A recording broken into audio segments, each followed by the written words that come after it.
తెచ్చావయ్యా. కన్నీళ్లు తుడిచి అన్నము నీవు, కన్నుల కలలే పండించినావు.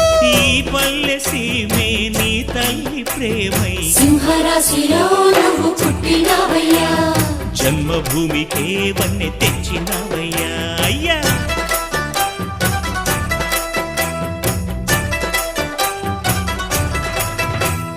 మట్టి నుంచి పుట్టి పెరిగి మనిషైన వాణ్ణి, కట్టుబట్టలుంటే చాలు అనుకున్న వాణ్ణి, సాటివారి సేవకై బ్రతికున్న వాణ్ణి. పుట్టినప్పుడు మనము తెచ్చిందేముంది, గిట్టినప్పుడు మనతో వచ్చేదేముంది.